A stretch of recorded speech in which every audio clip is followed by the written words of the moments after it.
대표님 안녕하세요. 네, 안녕하세요. 네, 오늘 시장에서 가장 주목받은 섹터는 로봇이 아니었나 싶습니다. 대기업 투자와 정부 정책이 더해지면서 관련 이슈들이 계속해서 부각되고 있는 상황인데요. 최근 로봇주가 새로운 주도주 자리를 꿰찰 수 있을지 투자자들의 관심이 무척 뜨겁습니다. 지금이라도 좀 로봇주를 매수를 해야 하나 고민하시는 분들 많으실 것 같은데요. 상승세 계속해서 이어질 수 있을까요? 일단 지금의 랠리 자체로 본다면 좀 과한 모습이 아닐까 싶은 생각들은 있습니다. 하지만 앞으로의 흐름들을 본다면 이 랠리들은 계속해서 이어질 수는 있다. 끝일 것은 아니다라고 생각은 합니다. 그 이유가 지금 이제 로봇 관련돼 있는 제품들이나 AI 관련돼 있는 제품들을 보자면 우리 실생활에 굉장히 많이 다가오고 있는 상황입니다. 그래서 커피를 대신 내려주는 기계라던가 그런 이제 제품들이 실생활에서 많이 적용되고 있는 모습이기 때문에 우리 투자자분들 입장에서 본다면 이러한 부분들을 체감하기가 굉장히 쉽다. 그렇기 때문에 우리가 투자에 대한 매력을 더 빨리 느낄 수도 있고요. AI의 발전 속도까지 여기서 더해진다면 로봇과 AI의 발전 속도가 더욱 더 시너지 효과를 발동해서 조금 더 올라갈 수 있는 흐름들을 잡아줄 수 있기 때문에 우리가 앞으로 로봇 관련주와 AI 관련주들 같이 보시면 되고 그다음 로봇 관련주들의 지금 랠리도 이번이 끝은 아닐 것이다. 과할 수 있지만 우리가 집중해서 봐야 한다. 이렇게 보시면 좋을 것 같습니다. 네, 로봇 섹터에 대해서 긍정적인 전망을 주셨는데요. 오늘 로봇주의 상승 속에서 특히 SPG가 신고가 랠리를 보여줬습니다.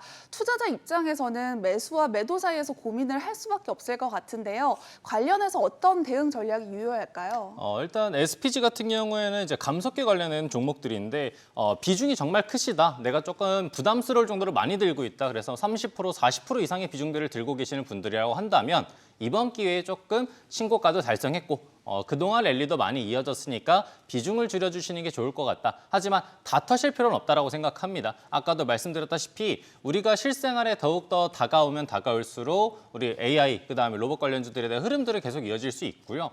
두 개의 또 섹터가 시너지가 나는데 두 개의 섹터가 다 현재 시장을 좀 많이 주도하는 성격들을 띠고 있습니다. 만약에 내가 이 종목들이 없다면 굉장히 조금 허탈감, 약간은 후회할 수 있는 그런 흐름들을 또 느낄 수도 있기 때문에 일단은 비중들을 줄여가는 느낌으로 홀딩해 주시는 게 좋을 것 같고요. 네. 신규 매수를 하는 입장에서라고 한다면 조금 더 떨어지는 이왕 좋은 종목 더 낮은 단가에서 매수를 하면 조금 더 기분 좋고 그다음 편안하게 들고 갈 수 있을 테니까 지금은 조금 더 떨어질 때마다 더 매수한다라고 보시면 앞으로 조금 더 좋을 것 같습니다. 이 중에서도 요새 로봇 관련주들이 너무 많아서 어떤 종목을 봐야 될지 모르겠어요 하시는 분들 우리 또 시청자분들이 계실 것 같아서 종목들을 조금 소개를 해드리면 요새 좀 자율주행도 흐름들을 잡아주고 있고 그다음에 로봇 관련돼 있는 흐름들도 같이 겸비해서 움직여주고 있는 유진 로봇 좀 보시면 좋을 것 같고요.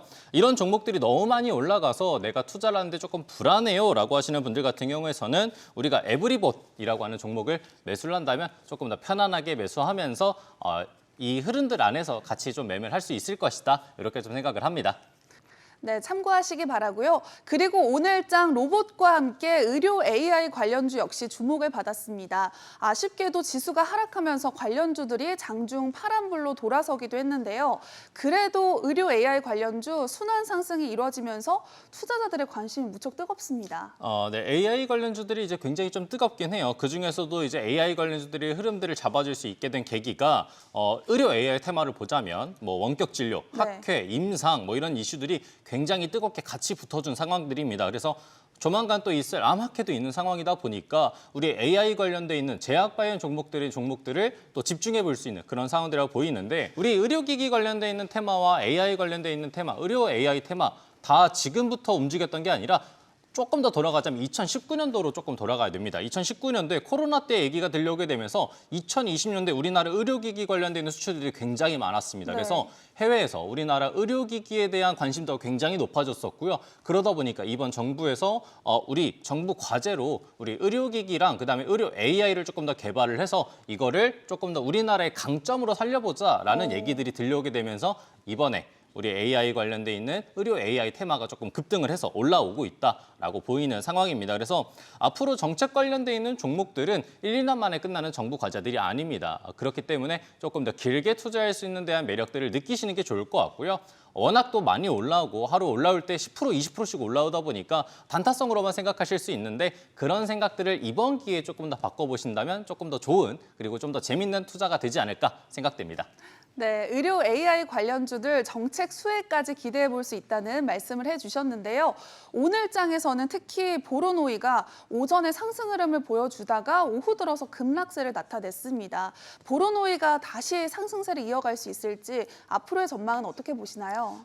일단 보로노이 같은 경우도 앞으로의 상승은 있을 수 있다라고 생각은 합니다. 다만 보로노이 같은 경우는 이번 상승 이전으로 흐름들을 내려가게 된다면 3만 원대였던 주가가 9만 원대까지 올라왔기 때문에 무려 3배 이상의 상승폭을 보여줬다라는 거를 조금 기억하셔야 될 것 같고요. 사실 보로노이가 이번에 올라왔을 때 의료 AI만 깨서 올라오진 않았습니다. 제가 아까 말씀드렸다시피 의료 AI가 관심을 받게 됐었을 때 학회라던가 원격 진료라든가 임상 이슈들이 있었는데 네. 이번 보로노이 같은 경우에도 임상 이슈가 좀 있었다. 그래서 신약 임상 이슈와 이전에는 신약 파이프라인에 대한 얘기까지 있었기 때문에 정말 다양한 이슈들을 끼면서 올라왔었기 때문에 우리가 의료 AI로만 보기는 조금 어렵다. 그래서 우리가 이번에 보로노이가 올라오고 조금 떨어지는 부분들은 있을 수 있다라고 생각은 해요. 하지만 저는 많이 올라왔으니까 이거에 대한 조금 건강한 조정이다라고 보이는 상황이고요. 그렇기 때문에 보유하고 계신 분들은 한 번 정도는 비중을 조금 줄여주시는 게 좋고 신규 매수하시는 분들은 지금은 조금 대기하시는 게 좋다. 왜냐하면 아까도 말씀드렸다시피 좋은 종목들 더 저렴하게 그다음에 조금 더 낮은 단가에서 매수를 해야 우리가 조금 더 편안한 투자가 가능하니까요. 그런 부분들 좀 생각해 주시면 좋을 것 같고요. 우리 의료 AI 대표적인 종목들은 루닛과 뷰노가 있습니다. 네. 이번에 또 유무상증자 이슈가 있었던 루닛 굉장히 또 많은 인기를 가져가고 있고요. 이등주로서의 느낌들도 보여주고는 있지만 그래도 우리 뷰노라는 종목들도 같이 좀 재미나게 움직여주고 있으니까 우리 보로노이와 같이 루닛, 뷰노도 같이 봐주시면 테마 순환 매매를 좀 타면서 즐겁게 매매할 수 있을 거라고 생각합니다. 네, 의료 AI 테마 대장주를 주목해야 한다고 말씀을 해주셨습니다. 관련주에 대한 자세한 전략 카카오톡 채널에서 백발백중 목요일에 검색하신 후에 친구 추가해서 만나보시기 바랍니다. 자, 계속해서 오늘 아이폰 관련주들이 큰 폭으로 하락했습니다. 아이폰 15 출시를 앞두고 상승 기대감이 컸었는데요. 중국 정부가 아이폰 등 외국산 휴대전화 사용을 금지했다는 소식이 전해지면서 좀 악재로 작용을 한 것 같아요. 네, 이번에 좀 하락들이 커서 아마 이제 투자자분들이 좀 어렵게 느끼거나 좀 부담감을 느꼈을 수도 있겠다 생각은 합니다. 네. 하지만 우리가 이제 애플의 흐름들을 조금 잘 봐야 되는데 애플이 탈중국을 위해서 이미 여러 번의 시도를 했었고요. 그 흐름들을 우리가 2분기 실적에서 확인할 수 있었습니다. 어디서 확인할 수 있었냐? 인도로 이 매출을 늘리게 되면서 우리가 매출을 잡아줬었던 흐름들을 보여줬었는데 그렇기 때문에 이번에 중국에서 어느 정도의 반발은 우리가 예상을 하고 있었다. 우리 투자자분들도 예상을 하고 있었고요. 그다음에 우리 애플에서도 이미 예상하고 있었던 부분이기 때문에 네. 이러한 부분들에 대한 걱정은 조금 줄여주셔도 좋을 것 같다. 이렇게 생각을 합니다. 그러니까 우리 투자자분들도 걱정하지 않으시고요. 조금 편안하게 조금 생각을 해주시면 좋겠다. 그리고 제 얘기를 좀 잘 들어주세요. 자, 그렇기 때문에 지금 떨어져 있는 주가를 우리는 오히려 역으로 이용을 해야 된다라고 보시면 좋을 것 같습니다. 지금 대표적으로 많이 내려온 게 LG이노텍과 BH라는 종목이 내려왔는데 차트를 잘 보시면 아시다시피 주가가 많이 내려와서 비교적으로 좀 저점 자리에 잘 내려와 있습니다. 자, 비교적 저점이란 얘기는 바닥이란 얘기가 아니에요.